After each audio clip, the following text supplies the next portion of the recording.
Hola Iván, ¿cómo estás? ¿Qué significa la foto donde estás vos? Porque no alcanzo a ver.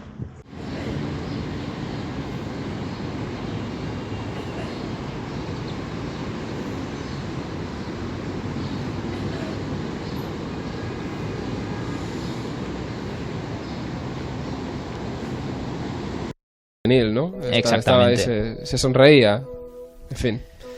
Y el último caso para esta ocasión es uno que nos cuenta el propio Taro. Recordemos esta garganta profunda, ¿no?, que tiene Brent Swanser allí en Japón.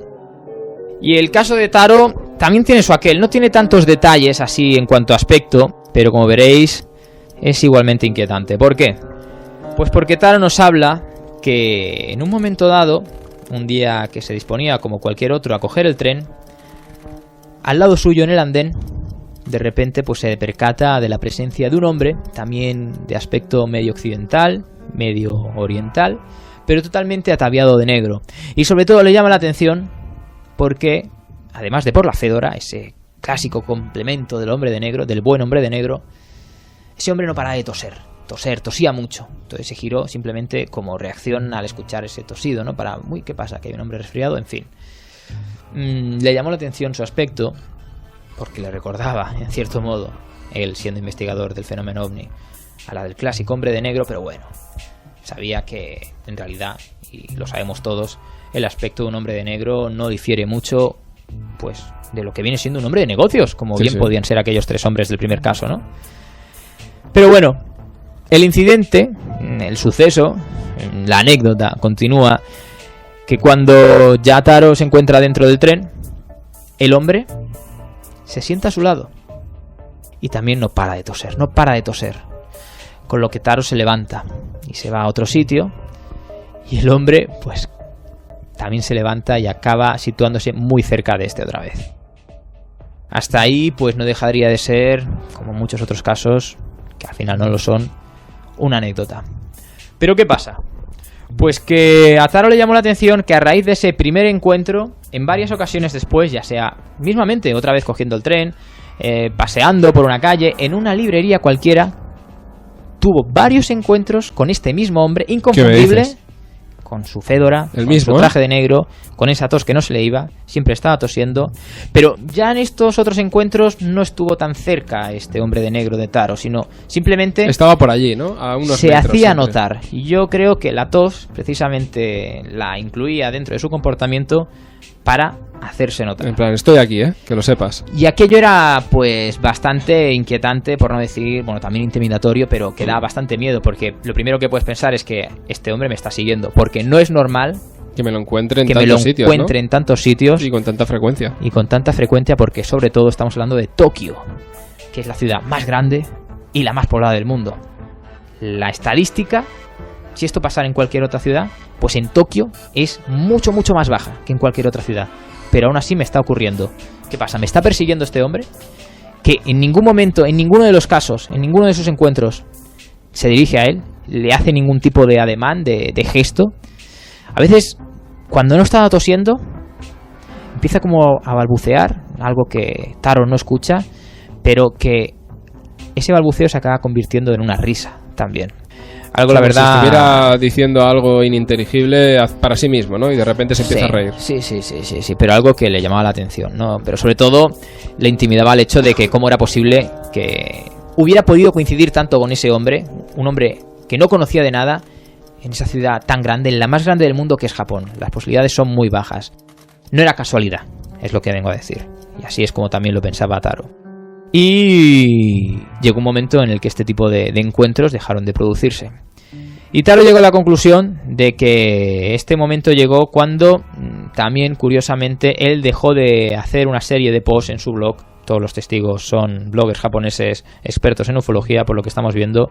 Dejó de realizar artículos en su blog sobre un tema en concreto ovni, no se especifica cuál es, pero sobre un caso, como si estuviera haciendo un seguimiento de un caso y hubiera estado haciendo pues una serie de artículos regularmente, y cuando ya considera que el caso no merece más cobertura, deja de publicar y entonces recapacita que todos los encuentros con aquel hombre de negro se habían producido en el periodo en el que estaba escribiendo todo sobre eso. aquel caso.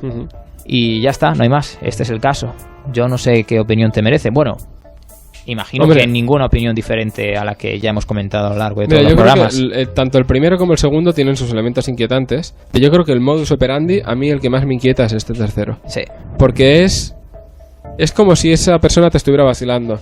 Porque no o te estuviera acechando, Daniel. Sí, pero quiero decir, no se te dirige en ningún momento. Y esa persona parece ser que sabe, es consciente de que tú te estás percatando. Pero sobre todo por el elemento de la tos. Sí, porque sí, seguramente si ese hombre no tosiera, pasaría totalmente no muchas te veces en él. inadvertido. Son hombres, seres, entidades, no sé cómo llamarlos, ¿no? Que claramente se quieren dejar ver, como muchas otras veces pasa con pues diferentes aspectos del fenómeno ovni, ¿no? Casos, ¿no? El tema es ¿para qué? ¿Para qué? Porque bueno, pues cuando no hay una amenaza directa o no sé. Bueno, pero sí que es cierto que en este último caso, por ejemplo, se puede establecer una relación causa-efecto, ¿no? Aquí, Yo dejo de publicar este sobre último, este tema sobre todo. y ya no veo más a este hombre. Pero en ningún momento se puede, digamos, llegar a deducir una intervención de alguna manera. Exacto. En la que este hombre haya, digamos, desalentado para que Taro deje de publicar no este tipo de noticias. En el capítulo de José Chunks from Outer Space que viene Gis Ventura disfrazado de Men in Black y te hace un Strange joke, un Spinebreaker, ¿no? Spinebreaker. Claro, no hay ese punto o no entra en tu garaje, ¿no? No. Con su coche a toda pastilla, ¿no? Hombre, digamos que el caso de los tres que he explicado donde más intromisión hay es claramente el segundo. En el segundo sí que es un poco... Que es un cortarrollos total. Que no es lo mismo que un bar, que es un sitio más público, más destinado, que también es digno de y además que de la intimidad de cada uno, ¿no? Pero una sauna se presta mucho más a una personas, además ya estaban. Claro. En el segundo caso aquí hay claramente una invasión del espacio, sobre todo además como son los orientales, de tener un espacio, una burbuja vital, ¿no? Digamos como muy amplia. Bueno, que son muchos, ¿eh? Que en el metro ahí van todos que parecen, como se suele decir, sí, pero me refiero porque hay situaciones en las que ya está convenido que no hay más remedio, ¿no? Y no sé qué más decirte, Alejandro, la verdad, pero yo los consideraría casos también cuando quizá no podamos decir a ciencia cierta que puedan estar que puedan ser perfectamente catalogables como Men in Black, por supuesto, sí que como episodios un poco de alta extrañeza. Pero en fin, como siempre. Sí, pero yo recuerdo que es por lo que nos gusta ya estos casos. Para terminar, me gustaría recordar aquel caso de alta extrañeza. ¿Cuál? Que padeció tu padre a bordo del... Daniel, eso es cierto. A veces nos suceden a nosotros también o a nuestros conocidos casos bueno, de alta yo ya extrañeza, lo conté aquel, del señor que me señalaba haciendo círculos en la Daniel, calle. eso tampoco es tan extraordinario, Daniel. Bueno, un poco extraordinario sí. ¿Por qué se fijó en mí? ¿Y por qué me seguía? ¿Y por qué hacía círculos en el aire? Y esa misma mañana, ¿por qué tiempo después aquellos hombres, esa pareja de matrimonio de gente más ancianos, empezaba a gritar al vacío mirando hacia mí? ¡Está bien! ¡Está bien! ¡Está bien! Sí. Sí, y yo los miraba. ¿Y no le dijiste nada? No. Perdone, ¿usted se refiere a mí? ¿No? No, porque fíjate, yo con el otro sí que interactué y me puse delante de él a hacerle circulitos en el aire también y se quedó fascinado. Pero con estos me inquietaron. Estabas al otro lado del los espejo, Daniel. Los vi agresivos. Estos casos de hombres de negro... perdona, que diga, pero aquel señor del circulito en el aire con el dedo era muy inquietante porque se parecía al prota de True Detective. ¿A cuál? Era claramente al de Macrao. Sí, era esa visión, era él. Bueno, Daniel. Mucho más feo, pero era él ahí todo demacrado en la acera de enfrente haciendo figuras extrañas. Bueno, ya lo sabemos, ¿no? El fenómeno se le aparece a cada cual según su bagaje. Ah, sí. Tú tienes tu universo Max Payne, pues aquel hombre parecía sacar un poco de esos varios bajos, ¿no? Los tejados de Hoboken. Hoboken de Max Payne 3.